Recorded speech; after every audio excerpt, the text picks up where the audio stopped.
검수완박 법안 처리를 두고 여야 간의 전운이 고조되는 가운데 더불어민주당과 국민의힘은 국회 법사위 안건조정위 구성을 놓고 팽팽하게 대치했습니다.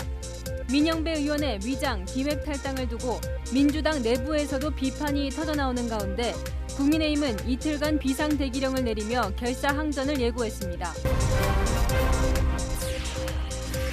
박범계 법무부 장관이 검수완박에 반대하는 전국의 고검장들을 소집해 긴급회동을 가졌습니다. 전국 부장검사회의에서는 고검장 이상 간부들이 총사퇴해야 한다는 목소리가 나왔습니다.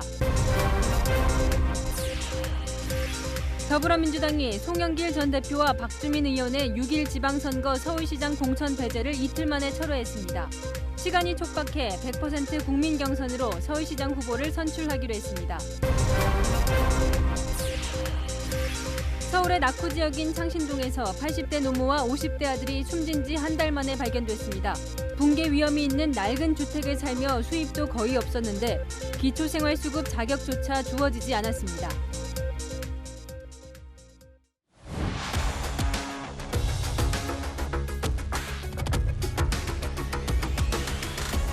뉴스 시작합니다. 저는 동정민입니다. 이 꼼수로 위장 탈당을 기획했다는 비판이 쏟아지고 있지만 민주당은 멈출 생각이 없어 보입니다. 탈당한 민영배 의원은 안건조정위원회의 야권 몫으로 결국 들어갈 것으로 보이는데요. 90일간 논의할 수 있는 안건조정위를 하루 만에 끝낸 뒤에 내일 본회의까지 일사천리로 통과시키겠다고 나섰습니다. 국민의힘은 비상대기령을 내리고 국회의장을 압박하고 있습니다. 일촉즉발의 위기감이 감도는 국회로 갑니다. 안보겸 기자, 법사위에 민영배 의원이 출석을 했는지가 궁금한데요. 현재 법사위 상황 전해주시죠. 네, 국회 법제사법위원회 안건조정위원회 구성을 놓고 민주당과 국민의힘이 강하게 대치하고 있습니다. 민주당과 국민의힘은 안건조정위원 명단을 제출한 상태인데요. 모두 3명씩을 써냈습니다.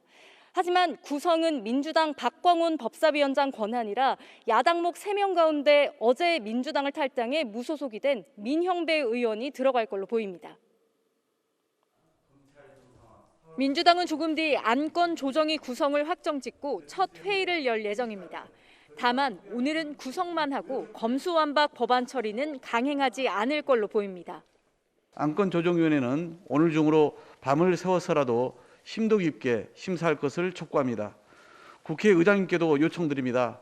22일 내일 본회의를 소집해 주십시오. 민주당은 내일 소위와 법사위 전체 회의 처리까지 마무리하겠다는 계획입니다.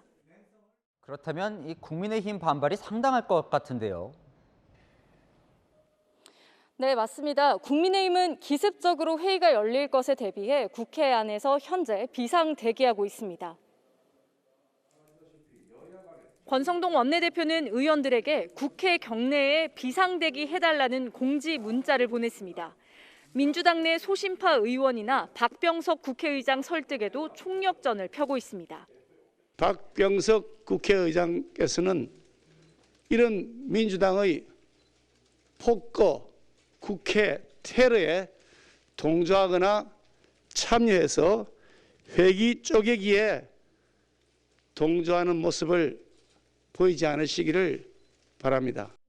미국 순방도 미룬 박병석 국회의장은 중재안을 마련할지를 두고 고심 중인 걸로 전해집니다. 지금까지 국회에서 채널A 뉴스 안보겸입니다. 국민 시선이 두렵다. 민주주의의 가치를 능멸했다. 묘수가 아닌 꼼수다. 민주당 586이 괴물이 됐다. 위장 탈당이라는 비판이 쏟아지자 민주당 내에서도 이건 아니라는 자성의 목소리가 이어지고 있습니다. 무소속 양양자 의원은 민주당의 강행 처리의 배경으로 이런 말도 들었다고 합니다. 검수완박을 처리하지 않으면 문재인 청와대 사람 20명이 감옥에 갈 수 있다. 전혜정 기자가 이어갑니다. 민주당을 탈당한 무소속 양향자 의원은 한 신문과의 인터뷰에서 검수완박을 안 하면 문재인 정부 사람들이 죽을 거라며 법안에 찬성하라고 했다고 밝혔습니다. 검수완박을 처리하지 않으면 문재인 청와대 사람 20명이 감옥에 갈 수 있다는 말도 들었다고도 했습니다. 양 의원은 채널A와의 통화에서도 이런 내용을 부인하지 않았습니다. 양 의원은 검수완박 법안 반대 이유에 대해 검찰개혁에 반대하는 게 아니라 오늘 내일 사이에 바로 할 문제는 아니라는 것이라고 했습니다. 양 의원은 민주당 안에도 반대하는 의원이 많다면서 철험회 소속 의원 등은 막무가내였다고 말했습니다. 또 윤석열 당선인 자체가 민주당에겐 두려움인 것 같다는 말도 했습니다. 민형배 민주당 의원을 탈당시킨 데 대해선 경악했다고 했습니다. 하지만 민형배 의원은 꼼수가 아닌 묘수라면서 민주주의에 테러를 가하려는 집단을 해체하려는 것이라고 항변했습니다. 법안 통과를 위해 누군가 탈당을 감당하지 않으면 방법이 없었다면서 법안 처리 의지도 굽히지 않았습니다. 민주당 안에선 우려의 목소리가 나오고 있습니다. 좀 두렵습니다, 사실. 국민들의 시선이. 그게 과연 만사를 제쳐두고 이런 여러 가지 편법을 동원을 해야 할 만큼 절박한 일인가? 삼성전자 최초 상고 출신 여성 임원인 양 의원은 지난 2016년 문재인 대통령이 직접 영입했습니다. 채널A 뉴스 전혜정입니다. 국민의힘은 위장 탈당을 한 민영배 의원을 야당목 안건조정위원으로 인정할 수 없다며 강수를 뒀습니다. 이 2명이 아닌 3명의 명단을 제출했는데요. 인수위원회도 검수안박 법안이 새 정부 출범 이후에 처리가 된다면 윤석열 당선인은 거부권을 행사할 거라며 힘을 보탰습니다. 조영민 기자입니다. 국민의힘은 법사위 안건조정위원회에 참여할 위원 명단에 유상범, 조수진, 전주의 의원을 포함시켰습니다. 민주당이 야당목 3명 중 1명을 탈당한 민영배 의원으로 채우려 하자 일단 3명으로 명단을 제출한 겁니다. 이분이 심의 안건인 검수완박법을 발의하신 분입니다. 본인이 발의한 법안을 가지고 야당으로 들어와서 뭘 하겠습니까? 찬성밖에 더 하겠습니까, 이분이? 민영배 위장 탈당 사건은 한마디로 의회 민주주의에 대한 쿠데타, 정당 정치에 대한 반역입니다. 이 부분에 대해서 절대 묵과할 수 없습니다. 민주당 소속인 박광온 법사위원장이 국민의힘 의원 3명 중 1명을 빼고 민영배 의원을 넣는다면 저지하겠다고 했습니다. 절차의 부당성에 대해서도 특히 민영배 의원이 포함된 부분에 대해서도 강력히 항의를 할 예정입니다.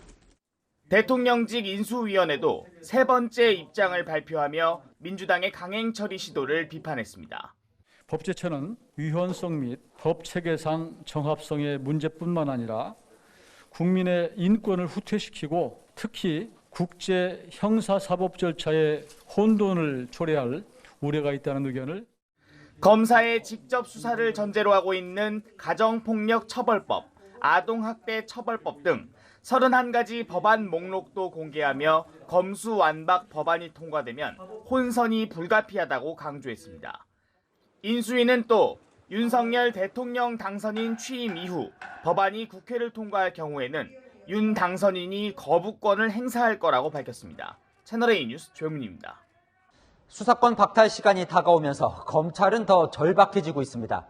밤새 열린 전국 부장검사 회의에선 이 검수완박 저지를 위해 검찰 지휘부가 총 사퇴해야 한다는 목소리가 터져 나왔습니다. 검찰이 동의하자 박범계 법무부 장관은 고검장들을 긴급 소집했습니다. 구자준 기자입니다. 전국 부장검사 회의가 끝난 건 오늘 새벽 4시쯤. 어제 저녁 7시부터 9시간 동안 밤을 새워가며 진행된 겁니다.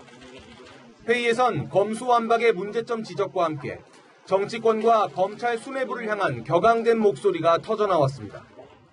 부장검사들은 다수당이 국회 안건조정제도를 비정상적 방법으로 형해화하고 있다고 지적하고 검찰총장과 고위 간부들이 책임 있는 자세를 보여달라고 주문했습니다. 입장문에는 책임 있는 자세라는 완곡한 표현이 담겼지만 실제 회의에서는 고검장 이상 수뇌부가 총 사퇴를 해야 한다는 목소리도 터져나왔습니다. 김호수 검찰총장도 이른바 위장 탈당 사태를 비판했습니다. 정말 이례적인 일이다. 적법 절차를 준수해야 하는 헌법기관에서 하는 것이 적정할까 국민들이 평가할 것이라고 생각합니다. 김 총장은 지휘부 총사퇴 요구에 대해 충정이라고 생각하고 살펴보겠다고 답했습니다. 검찰 내부 기류가 더욱 강경해지자 박범계 법무부 장관은 전국 6개 고검장을 긴급 소집해 회의를 열었습니다. 박 장관이 국회와 검찰 사이에서 중재에 나선 것 아니냐는 분석도 나옵니다. 검찰 수사관들도 검수완박 반대에 결집하고 있습니다. 오늘 대구지검 수사관 회의에선 검수완박은 직장 폐쇄법이라는 비판이 제기됐고 서울 지역 수사관들도 서울중앙지검에 모여 대책회의를 가졌습니다. 채널A 뉴스 구자준입니다. 국회에서 논의하는 게 되게 무모하고 우스워 보이는 건 아니시죠? 검수완박 추진에 앞장서고 있는 민주당 김용민 의원의 이 다소 고압적인 발언이 화제였죠. 이후에 이 검찰의 고위 간부가 이런 문자를 보내왔다고 김용민 의원이 스스로 공개를 했습니다. 해당 검사는 왜 그런 문자를 보냈는지 오늘 해명됐습니다. 박건영 기자 보도 보시고 아는 기자로 이어갑니다. 국회가 우습냐고 하셨는데 국민이 그렇게 우스운가요? 라고 적힌 문자 메시지입니다. 조정태 광주고검장이 김용민 민주당 의원에게 이 문자를 보낸 건 어젯밤 8시 14분. 검수완박 강행 처리를 위해 민형배 민주당 의원이 탈당했다는 소식이 알려진 지 5시간쯤 지난 뒤였습니다. 김 의원은 문자를 받은 지 5분 만에 SNS에 공개했고 국회의원에게 검사가 보낼 문자인가 보복 수사를 준비해야겠군요 라고 적었습니다.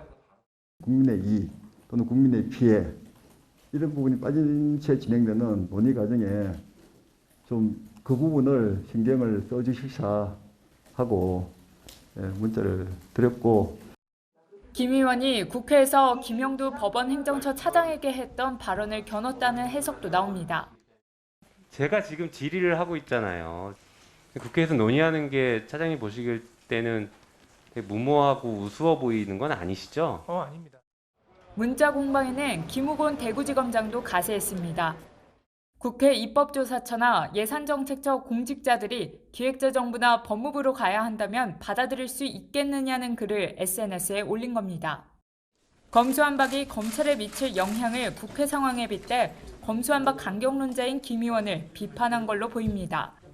채널A 뉴스 박건영입니다.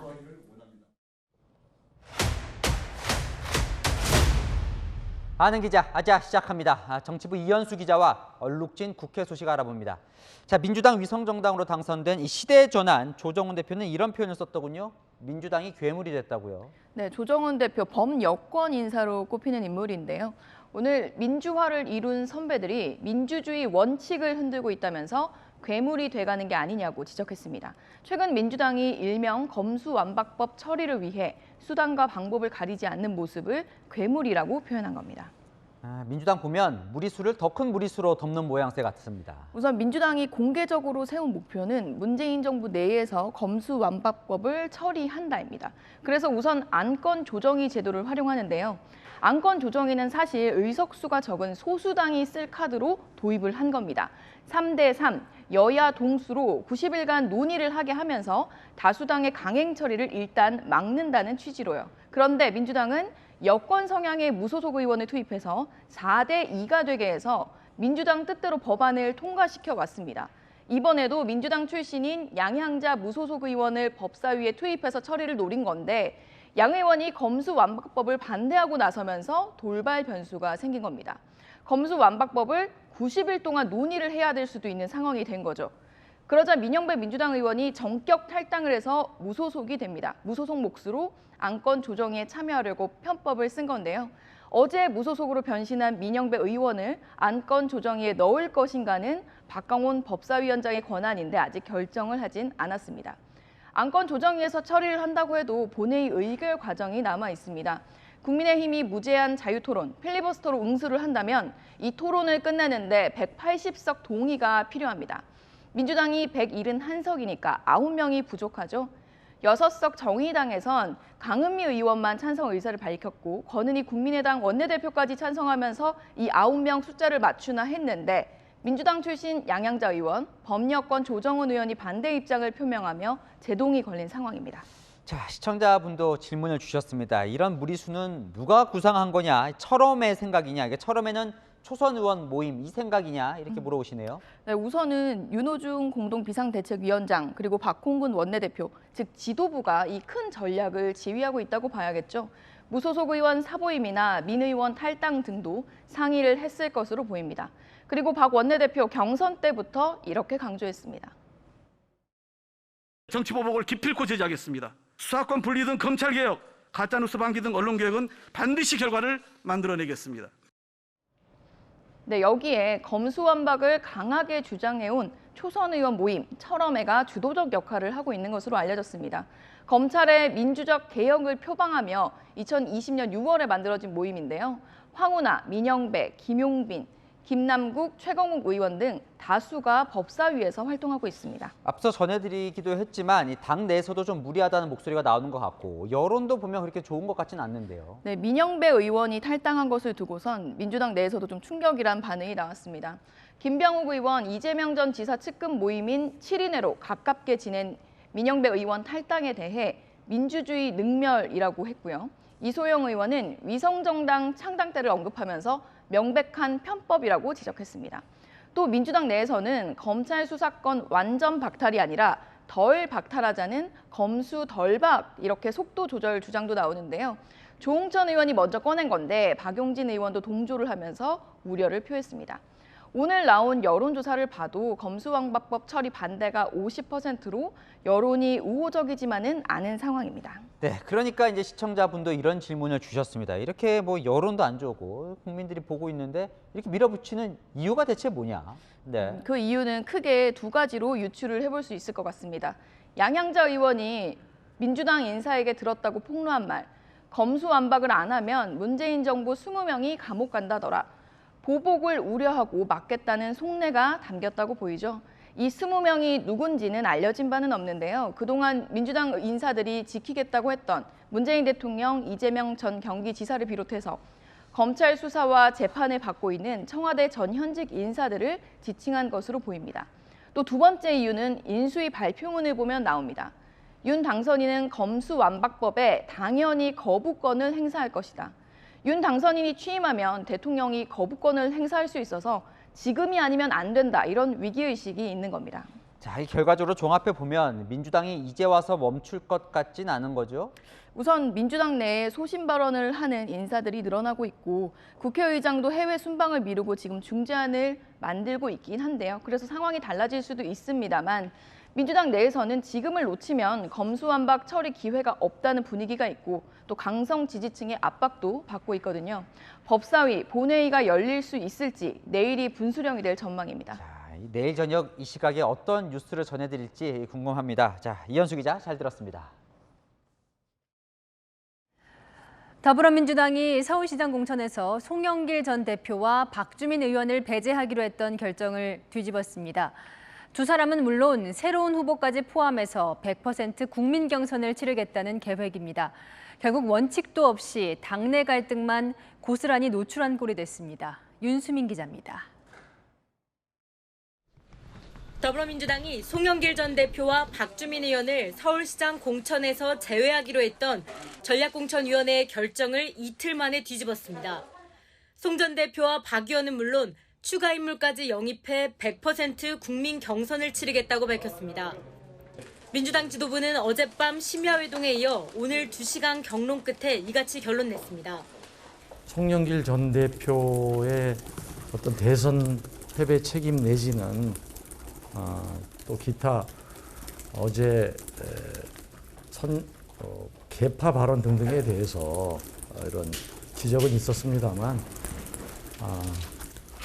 여러 현실적인 여건을 감안해서 좀 더 후보군을 넓혀서 하는 것이 더 경쟁력이 있겠다. 민주당은 지난 12일 서울을 전략선거구로 선정해 사실상 한 명 후보를 결정하는 전략공천을 시사했지만 결국 경선으로 선회한 겁니다. 전략공천이 아니라 이제 전략적으로 이제 필요하니까 후보를 기원하니까 제로브이에스에서 뭐든 다 도전할 수 있다라는 그런 의미였거든요. 2030 지지자들이 송영길, 박주민 컷오프 결정 이후 당사 앞에서 연일 반대 시위를 하고 이낙연 전 대표가 출마를 고사하는 등 마땅한 대안이 없다는 점이 작용됐습니다. 민주당 서울 지역 의원은 오락가락 방침에 서울 시민을 농락하는 것이라며 당이 스스로 몰락을 자초하고 있다고 비판했습니다. 송 전 대표는 당의 결정에 대해 환영한다고 밝혔고 박주민 의원도 힘을 모아달라며 선거운동을 재개했습니다. 하지만 기존 후보 6명 가운데 몇 명을 무슨 기준으로 좁힐지 세부 방침 없이 적정 숫자를 포함시키겠다는 애매한 입장만 밝혀 갈등의 불씨는 여전한 상황입니다. 채널A 뉴스 윤수민입니다. 국민의힘은 충청권 광역단체장 후보 경선에서도 윤석열 당선인과의 인연이 있는 이른바 윤심 후보들이 승기를 잡았습니다. 특히 충북지사 선거는 김영환 전 의원과 노영민 전 대통령 비서실장이 맞붙게 되며 친윤 대 친문 대결이 펼쳐지게 됐습니다. 김단비 기자입니다. 국민의힘 공천관리위원회가 오늘 충청권을 시작으로 모레까지 순차적으로 광역단체장 후보를 확정합니다. 충남지사 후보 경선에는 김동완, 박찬우 전 의원과 김태흠 의원 가운데 윤심 후보로 꼽히는 김 의원이 최종 후보가 됐습니다. 김 의원은 국민의힘 원내대표 경선을 준비하다 윤석열 당선인의 요청으로 충남지사 경선에 참여했습니다. 충북지사 후보 경선에도 윤심 후보가 선전했습니다. 윤 당선인의 특별 고문을 맡고 있는 김영환 전 의원이 46.64%를 얻어 박경국 전 충북행정부지사, 오재세 전 의원을 누르고 후보로 선출됐습니다. 김 전 의원의 맞상대는 문재인 대통령의 비서실장을 했던 민주당 노영민 전 의원이라 친윤 대 친문 대결이 될 전망입니다. 압도적인 승리를 거두어서 우리 새로운 정부가 성공할 수 있도록 토대가 되고 뒷받침이 될 수 있으면 하는 바람 간절합니다. 국민의힘 대전시장 후보로는 이장우 전 의원, 세종시장 후보로는 최민호 세종갑 당협위원장이 확정됐습니다. 국민의힘은 내일 유승민 전 의원과 김은혜 의원이 경쟁 중인 경기지사 경선 결과를 발표합니다. 채널A 뉴스 김단비입니다. 정호영 보건복지부 장관 후보자의 여러 의혹 중 하나는 아들 병역 관련 의혹이죠. 현역 판정 5년 만에 4급 보충력으로 바뀌었는데 이 당시에 아버지 병원에서 받은 진단서가 제출되면서 이 검사 신뢰성에 의혹이 제기됐습니다. 그러자 오늘 정 후보자는 아들이 여전히 허리가 아프다며 대형 병원에서 새로 받은 진단서를 공개했습니다. 하지만 민주당은 셀프 검증이라면서 MRI 영상 자료 이 원본을 공개하라고 압박했습니다. 홍유라 기자입니다. 정호영 복지부 장관 후보자 아들의 MRI 재검사 진단서입니다. 2013년과 2015년 경북대병원에서 찍은 MRI 판독 결과 신경근을 압박하는 추간판 탈출증이 확인됐고 어제 새로 촬영한 MRI 사진에서도 동일한 진단을 받았다고 적혀 있습니다. 증상이 2015년보다 악화됐다는 소견도 나왔습니다. 추간판 탈출과 신경근 압박은 병역 판정에서 4급에 해당하는 항목이라는 겁니다. 이 검증 결과가 과거의 병역 기록과 일치하는 것으로 나온 이상은 추가적인 의혹을 제기할 수 있는 부분은 없지 않을까라고 지금 판단하고 있는 중입니다. 앞서 정 후보자의 아들은 2010년 병역 신체 검사에서 2급 현역 판정을 받은 뒤 2015년엔 4급을 받고 사회복무요원으로 근무해 병역 특혜 의혹이 제기되었습니다. 이번 재검사는 비공개로 서울 신촌 세브란스 병원에서 어제부터 이틀간 진행됐습니다. 그 눈높이라는 것이 도덕과 윤리의 잣대라면은 저는 거기로부터도 떳떳할 수 있다고 말씀드릴 수 있습니다. 정 후보자 인사청문 준비단은 개인정보라며 MRI 사진은 공개하지 않았는데 국회에서 요청하면 제공하겠다고 밝혔습니다. 정 후보자가 경북대 병원장 재직 시절 심야 시간에 식당과 술집 등에서 법인카드를 부적절하게 사용했다는 의혹에 대해 인사청문 준비단은 코로나 치료에 고생하는 직원들을 격려하기 위한 것이었다고 해명했습니다. 채널A 뉴스 홍유라입니다. 이상민 행정안전부 장관 후보자 검증 취재 보도로 이어갑니다. 변호사 출신인 이 후보자는 국민권익위원회 부위원장을 지냈는데요. 현직 고위공무원 신분이던 당시에 변호사 때 해온 법률 상담을 계속한 정황이 나와 논란입니다. 성혜란 기자의 단독 보도입니다.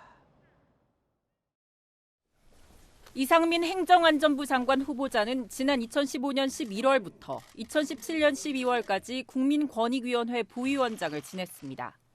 변호사에서 정무직 공무원으로 신분이 바뀐 건데 부위원장이 된 뒤에도 재판 관련자들과 사건 상담 이메일을 주고받은 정황이 관련자들 간 재판 판결문 등에서 나타나 논란이 되고 있습니다.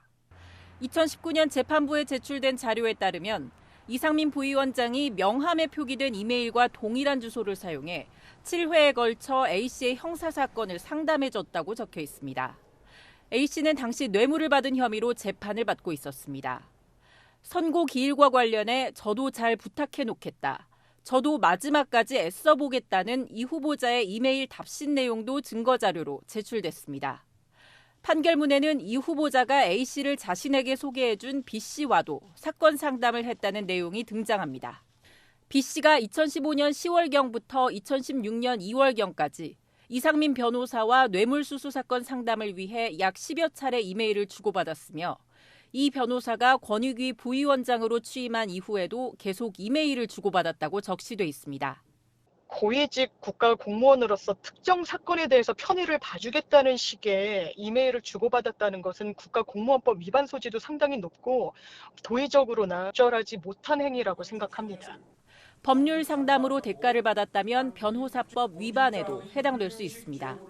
이에 대해 이 후보자 측은 의례적인 답변에 불과했고 사건 상담을 한 기억은 없다며 정확한 이메일 횟수는 기억나지 않는다고 해명했습니다.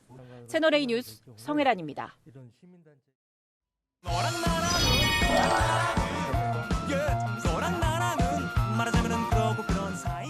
네, 야랑야랑 정치부 김민지 기자와 함께합니다. 첫 번째 줄여보겠습니다.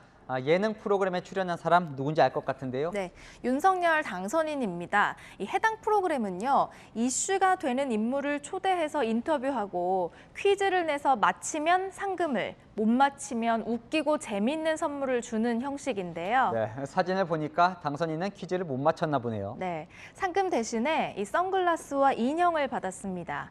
그런데요, 이 당선인이 출연한 뒤에 방송사와 청와대 사이에 진실 공방이 벌어졌습니다. 한 매체 보도가 발단이 됐는데요. 이 프로그램이 이 정치인 출연은 방송 컨셉과 맞지 않는다는 이유로 지난해 문재인 대통령의 출연 요청을 거부했다는 내용이었습니다. 보도에 따르면요, 방송사는 출연 요청을 받은 적이 없다고 부인했습니다. 자, 이 탁현민 청와대 비서관은요, 이 방송사의 해명이 거짓말이다 이렇게 반박을 했네요. 맞습니다. 탁현민 비서관은요, 이 문 대통령의 출연 문의와 방송사의 거절은 사실이라면서 통화 기록과 메시지가 남아있다고 주장했습니다. 그러면서 윤 당선인 출연에 어떠한 외압도 없었길 바란다고 덧붙였는데요. 네, 그러니까 문 대통령은 거절하고 네. 윤 당선인은 출연시켰다 이런 거 아니냐 이런 섭섭함을 드러낸 것 같기도 하네요. 맞습니다. 이중잣대 논란을 제기한 것으로 보입니다. 김부겸 국무총리도 해당 프로그램 출연을 타진했다가 비슷한 이유로 거절당한 것으로 전해졌습니다. 프로그램 게시판에는요, 권력에 아부한다, 실망했다며 프로그램을 폐지하라는 항의글이 쏟아졌습니다. 그런데요, 이 아까 탁 비서관은요, 당선인 측의 외압 가능성을 제기하는 것 같던데, 그러니까 이 당선인이 먼저 이 출연을 요청한 겁니까? 방송을 보면 윤 당선인은 참모진의 적극 권유로 출연했다고 했는데요. 당선인 측에 출연 제안을 먼저 한 건지 혹은 받은 건지 물었지만 뚜렷한 답변을 내놓지는 않았습니다. 네, 다음 주제 넘어가 보겠습니다. 합당 잉크 마르기도 전에 대치 중인 이 두 사람 얘기군요. 네, 이준석 국민의힘 대표와 권은희 국민의당 원내대표인데요.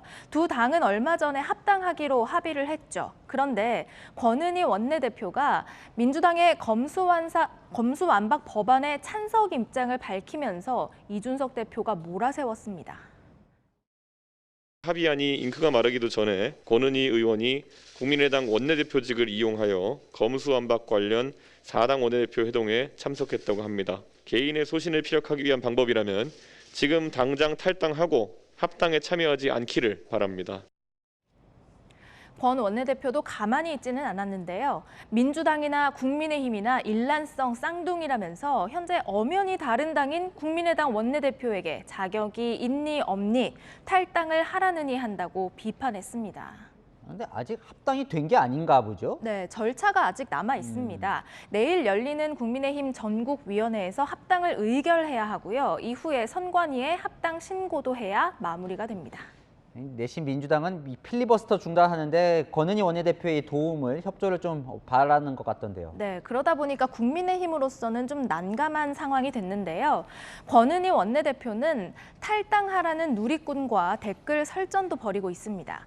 권성동 국민의힘 원내대표 말에 따르라는 의견에는 경찰 수사가 형편없다는 검사 전능주의 의식에 왜 일방적으로 따라야 하느냐고 따져 묻기도 했습니다. 그러니까 권은희 원내대표는 원래 이 합당에 반대한 것으로 알려져 있죠. 네. 그러다 보니까 좀 민주당에 가까운 것 아니냐 이런 해석도 나오더라고요. 네, 비례대표인 권 원내대표는 제명을 요구하고 있습니다.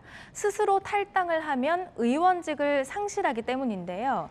안철수 국민의당 대표는 제명 불가 입장을 밝힌 것으로 알려졌습니다. 당이 한 목소리를 냈으면 하는 마음은 여야 지도부 모두 똑같지만 쉽지 않은 일인 건 분명한 것 같습니다. 의원직은 놓기 싫고 또 국민의힘으로는 가기 싫고 권은희 의원도 고민이 많을 것 같습니다. 네, 야랑야랑이었습니다. 계곡살인 의혹 사건 속보로 이어갑니다. 이은혜는 숨진 남편 윤모 씨와 미국에서 먼저 혼인신고를 했던 것으로 드러났습니다. 수개월 뒤에야 한국에서 혼인신고를 했는데요. 정부 보조금 자격을 잃지 않기 위해서라고 진술한 것으로 전해졌습니다. 이솔 기자의 단독 보도입니다. 이은혜가 윤모 씨와 국내에서 혼인신고를 한 건 지난 2017년 3월 9일. 그보다 수개월 앞선 지난 2016년 이은혜는 윤 씨와 미국으로 건너갔습니다. 두 사람은 로스앤젤레스와 라스베이거스를 여행하면서 결혼 사진을 찍고 현지에서 혼인신고를 한 것으로 전해졌습니다. 이은혜는 경찰 조사에서 윤 씨가 결혼을 강하게 원했다고 밝혔습니다. 또 국내에서 혼인신고를 하면 기초생활수급 자격과 한부모 보조금 혜택을 잃게 돼 미국에서 결혼했다고 진술했습니다. 당시 이은혜는 이전에 사귀던 남성 사이에 낳은 어린 딸이 있었습니다. 하지만 수사기관 관계자들은 처음부터 윤 씨의 보험금을 노리고 미국에 갔을 가능성을 의심하고 있습니다. 미국의 혼인신고 서류로 사망보험금 수령이 불가능해지자 국내에서 재차 혼인신고를 했을 가능성을 들여다본 겁니다. 생명부지의 사람을 수익자로 지정하는 계약들이 만약에 들어오면 사행성에 문제가 있을 여지가 크다. 이렇게 봐서 인수를 거절한다.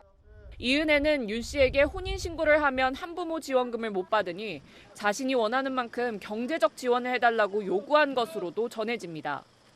국내에서 혼인신고를 하고 5개월 뒤인 2017년 8월, 이은혜는 자신을 수익자로 지정한 윤 씨의 생명보험에 가입했습니다. 채널A 뉴스 이솔입니다. 복지 사각지대의 비극이 서울 한복판에서 또 발생했습니다. 창신동의 오래된 주택에서 80대 노모와 50대 아들이 숨진 지 한 달이나 지나서 발견됐습니다. 수도요금이 너무 많이 나온 것을 이상하게 여긴 수도사업소 직원이 찾아갔다가 숨진 모자를 발견했습니다. 서주희 기자가 단독 보도합니다. 서울의 낙후 지역으로 꼽히는 종로구 창신동. 1930년대에 지어진 걸로 추정되는 낡은 주택이 위태롭게 있습니다. 지붕 붕괴 위험이 있어 나무 기둥을 덧대놨습니다. 집안 곳곳에 쓰레기 더미가 쌓여 있고 주방 싱크대는 무너져 내렸습니다. 오랫동안 음식을 해먹지 않은 듯 가스레인지와 냄비엔 곰팡이가 피어 있습니다. 어제 오전 10시쯤 이곳에 살던 80대 노모와 50대 아들이 숨진 채 발견됐습니다. 수도사업소 직원이 수도요금이 과다하게 청구된 걸 이상하게 여기고 현장 점검에 나섰다가 발견한 겁니다. 불러도 인기척이 없었고 물이 이렇게 새고 있는 소리가 들렸다고 합니다. 그 남자 직원이 안쪽을 살피다가 돌아가신 것 같다 그래가지고 나와서 112로 이제 전화로 신고를 했죠. 이 집에 청구된 1월과 2월 사용분 수도료는 90만 원. 누수를 의심한 수도사업소 직원이 지난달에도 방문했지만 아무도 만나지 못해 경고문만 남겨두고 돌아왔습니다. 3월 납기 수도요금이 90만 원이 넘게 나고요. 그래가지고 연락을 취했는데 전화를 받지 않으셔가지고 경찰은 모자가 지병으로 인해 한 달 전쯤 숨진 걸로 추정하고 있습니다. 거동이 불편한 노모를 아들이 간호하며 살았지만 이웃과 왕래는 없었습니다. 할머니가 이게 화장실 아예 못 쓴다더구만. 하고 10년을 넘게 아들이 그 간호를 했다. 경찰은 모자의 정확한 사망 경위를 조사하고 있습니다. 채널A 뉴스 서주입니다. 숨진 모자는 전기나 수도요금도 제대로 못 낼 정도로 생활고를 겪었습니다. 여러 차례 기초생활수급 신청을 했지만 선정되지 못했는데요. 영상으로 보신 것처럼 금방이라도 쓰러질 것 같은 집 한 채가 자기 소유라는 이유로 국가의 도움을 받기 어려웠습니다. 김승희 기자가 이어갑니다. 80대 노모와 50대 아들이 숨진 채 발견된 주택. 대문에 전기요금 고지서가 붙어 있습니다. 전기료가 지난해 9월부터 연체돼 사용 전력량을 제한한다고 안내하고 있습니다.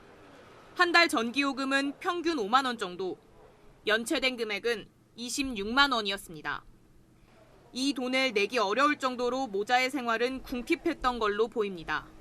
이웃 주민은 숨진 모자가 식재료를 마련하기 힘들 정도로 형편이 어려웠다고 말합니다. 밥도 쌀이 없어갖고 누가 버는 사람이 있어야죠. 아들은 엄마 병가 놓으느라고. 그러니까 돈을 못 벌 수가 없잖아. 항상 내 생활고에 몇 년을 시달리다가 그 것을 되겠는데 어떻게 해. 이 집의 유일한 수입원은 노모 앞으로 매달 들어오는 기초연금 25만 원이었습니다. 두 사람은 구청에 여러 차례 기초생활수급자로 선정해달라고 신청했지만 탈락했습니다. 이들이 살고 있는 집이 자기 소유라는 이유가 컸습니다. 담당 갈 때마다 신청 몇 번 했었나 봐요. 계속 탈락한 이유는 재산이 있었네요, 이분이. 2인 가구 기준 기초생활수급자가 될 수 있는 소득 기준은 97만 8천 원. 소득이 없어도 소유주택 가치를 계산해 소득으로 환산하는데 이 액수가 선정 기준을 웃돌았단 겁니다. 복지 사각에 있는 이들을 발굴하는 제도가 있지만 이들을 찾진 못했습니다. 건강보험료가 장기 체납되거나 저소득자인데 의료비 지출이 높아야 수혜를 받을 수 있는데 숨진 모자는 해당되지 않았던 걸로 전해졌습니다. 좀처럼 사라지지 않는 복지 사각지대, 해소 대책이 시급합니다. 채널A 뉴스 김승희입니다. 장애인 단체가 출근길 지하철 시위를 다시 시작했습니다. 이번에는 열차에 탔다가 다시 내리는 방식의 시위로 지하철이 약 1시간 정도 지연됐습니다. 이들은 장애인을 위한 예산 확보를 촉구합니다. 전민영 기자가 취재했습니다. 출근이 한창인 시각 서울 지하철 3호선 경복궁역. 휠체어에 탄 장애인 10여 명이 차례로 열차에 오르더니 열차 안을 천천히 이동해 다시 내립니다. 장애인 단체 대표는 아예 휠체어에서 내려 열차 바닥을 기어가는 행진을 벌입니다. 기획재정부가 법에 명시된 권리, 이동할 권리, 지역사회에서 같이 살아갈 수 있는 이러한 권리에 대한 예산을 보장하지 않았겠습니까? 열차 한 대가 역을 빠져나가는 데 걸린 시간은 길게는 20분 정도. 오전 7시 반부터 9시까지 2호선 시청역과 3호선 경복궁역에서 동시에 시위가 진행됐습니다. 1시간가량 지하철 지연이 이어지면서 일부 시민들은 지하철 타기를 포기한 채 버스 정류장으로 발길을 돌렸습니다. 하지만 이용객이 갑자기 몰리면서 버스 타는 일도 쉽지 않았습니다. 20분 넘게 기다리고 빨리 출근하고 싶은데. 장애인분들이 요구하는 사항들을 잘 알아요. 그렇다고 해서 이렇게 많은 사람들이 그 사람들로 인해서 피해를 봐야 되는 거예요. 장애인 단체는 시위를 마친 뒤 삭발식을 가졌고 추경호 기획재정부 장관 후보자가 예산 확보에 답할 때까지 시위를 이어가겠다고 밝혔습니다.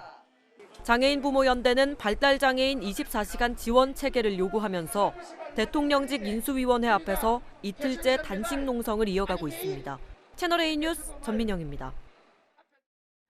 부산에서 지인과 말다툼을 하던 남성이 흉기를 휘둘러 2명이 숨졌습니다. 경남에서는 주식에 공동 투자한 사람을 암매장하는 사건도 있었습니다. 배영진 기자입니다. 인적이 드문 부산의 한 골목길. 한 남성이 흉기를 들고 달려들자 모자를 쓴 남성이 도망칩니다. 패목재를 들고 저항해 보지만 겁이나 뒷걸음질 치고 그대로 쓰러집니다. 집에 있는데 싸운 소리가 나와서 시끄럽고 나오니까 여자가 쓰러져 있고 남자 한 사람 피가 막 이래 줄줄 흐르고. 119 구급대가 출동해 흉기에 찔린 남성과 바로 옆 여성도 구급차로 옮깁니다. 경찰은 현장에서 흉기를 든 남성을 검거합니다. 흉기에 여러 차례 찔린 이들은 병원으로 옮겼지만 숨졌습니다. 이들은 평소 알고 지낸 사이로 피의자는 말다툼 끝에 상대방 손으로 머리를 맞아 홧김에 흉기를 꺼냈다고 주장했습니다. 말다툼하면서 한 대 맞았어요. 근데 남자가 찾아온다 그러고 연락 왔으니까 그 집 앞에서 만난다고 방어 차원인지 뭔지 모르겠지만은 준비한 것 같습니다. 경찰은 50대 이 남성을 살인 혐의로 구속했습니다. 경남 양산의 한 밭입니다. 40대 여성이 50대 남성 의사를 살해하고 안매장했습니다. 굴착기까지 동원해 구덩이를 미리 파놓은 것으로 볼 때 살인을 미리 준비한 것으로 경찰은 보고 있습니다. 이들은 주식에 함께 투자했는데 최근 돈 문제로 크게 다퉜던 것으로 전해졌습니다. 채널A 뉴스 배영진입니다. 네. 정부가 8월부터 전국 15만 무주택 청년에게 매달 20만 원씩 월세를 지원합니다. 다만 기준은 깐깐합니다. 박지혜 기자가 설명합니다. 자취하는 대학생들에게 꼬박꼬박 빠져나가는 월세는 큰 부담입니다. 한 달에 한 35만 원 정도 나가는데요. 좀 아무래도 이 돈을 안 벌다 보니까 좀 부담이 되는 것 같아요. 월에 40만 원 정도 내고 있고요. 학교와 어느 정도 거리가 있긴 하지만 이제 가격 부분에서 조금이나마 싸기 때문에. 비싼 월세 탓에 일부 청년들은 반지 하나 옥탑방, 고시원까지 선택하는 상황. 정부는 이런 청년들에게 올해 8월부터 매달 20만 원씩의 월세를 1년간 실비로 지원하기로 했습니다. 대상은 만 19에서 34세 무주택 청년들로 보증금 5천만 원, 월세 60만 원 이하 주택에 사는 경우입니다. 다만 월세 기준이 넘어도 보증금까지 따져 환산 월세가 70만 원 이하면 받을 수 있습니다. 일단 반응은 긍정적입니다. 많이 될 것 같아요. 왜냐하면 자취방에서 이제 생활하는 생활비에 부담이 덜하지 않을까. 책비나 아니면 식비 같은 거에 좀 부담이 덜어져서 아무래도 학교 다니기엔 너무 좋아질 것 같아요. 정부는 15만 명이 대상일 것으로 추산합니다. 다만 청년 본인 소득이 월 116만 원, 부모 소득도 4인 가구 기준 487만 원 미치어야 돼 실제 대상자는 더 줄어들 수도 있습니다. 정부는 지원 가능 여부를 미리 확인할 수 있게 모의 계산 서비스를 5월 2일부터 제공합니다. 채널A 뉴스 박지혜입니다. 기름값도 비싸지고 밀가루도 비싸고 국민 간식이라는 치킨집에 요즘 바람잘 날 없습니다. 닭고기 가격도 또 올랐습니다. 지난해에는 조류 독감 영향을 받았는데 올해는 사료값이 문제입니다. 김유빈 기자입니다. 서울의 한 치킨집. 최근 2년 새 치킨 가격을 3,000원 올렸습니다. 예전에도 16,000원 받았고 15,000원이 내서 16,000원 받다가 올해는 닭도 올랐고 밀가루도 올랐고 10,000원이 안 남잖아 내한테. 2,000원 올린 거지. 지금 18,000원. 식당으로 공급되는 생닭 가격이 작년에 이어 또 오르는 바람에 어쩔 수 없었다는 겁니다. 작년에 4,000원만 이렇게 했는데 5,000원 넘어간 적 없었는데 지금 5,000원 오늘 5,000원 들어왔네. 어제는 5,100원. 러시아와 우크라이나 전쟁이 밀어올린 국제 곡물 가격이 국내에선 사료값부터 가공 닭고기, 치킨 등 외식 물가까지 도미노처럼 차례차례 영향을 주고 있습니다. 인상폭은 조류 독감이 번진 작년보다 더 큽니다. 닭고기 1kg당 가격은 6,120원입니다. 작년에도 조류 독감으로 6%가 올랐는데요. 그것보다 11%가 더 오른 겁니다. 유통 과정에서도 소비자들도 오른 가격을 체감합니다. 작년보다 어쨌든 제가 구입하는 게 한 50% 이상은 올랐죠. 30-40% 정도 오른 것 같이 느껴져요. 가정주부는 되지. 그러니까 와서 만졌다 놨다 하는. 곡물 가격 상승이 일반 물가까지 자극하는 에그플레이션 우려가 점차 현실화되고 있습니다. 채널A 뉴스 김유빈입니다. 중국 상하이 봉쇄로 나흘 동안 공장 가동을 멈췄던 광주 글로벌 모터스의 캐스퍼 생산 라인이 내일 다시 가동됩니다. 하지만 확보한 부품이 단 하루치뿐이어서 모레부턴 다시 생산 중단이 불가피합니다. 안건우 기자입니다. 경영 SUV 캐스퍼를 생산하는 광주 글로벌 모터스 공장. 드넓은 야적장엔 완성된 차량이 가득 차 있어야 하지만 텅텅 비어 황량하기까지 합니다. 코로나19 중국 상하이 봉쇄로 에어백 부품의 공급이 끊기자 월요일부터 아예 공장 가동을 중단한 겁니다. 나흘간 출고 못한 차량만 800여 대. 급한 대로 부품을 구했는데 하루치뿐입니다. 중국 상하이가 봉쇄되고 그래서 타국에서 이렇게 생산해갖고 다시 공수를 해오는 이런 어려운 이런 작업 중을 진행 중에 있어서 내일 이후의 것은 확실하게 지금 확보는 되지 않았거든요. 모레부터 다시 생산이 중단될 수 있는 겁니다. 그렇다고 제3국에서 계속 들여오거나 국내에서 만든 부품을 쓸 수도 없습니다. 경차인 만큼 가격 경쟁력이 생명인데 운송비를 더 들이고 비싼 부품까지 쓰면 만들수록 손해기 때문입니다. 마진이거든요, 그게. 경차 지금 부품업체들이 다 어렵거든요. 거기에 맞추려면은 그렇게 쉽지가 않. 전체적으로 지금 원자재 가격이 다 오르잖아요. 다른 완성차 업체도 남의 일이 아닙니다. 한국GM은 이달 초부터 트레일블레이저를 만드는 부평 1공장 가동률을 절반으로 줄였습니다.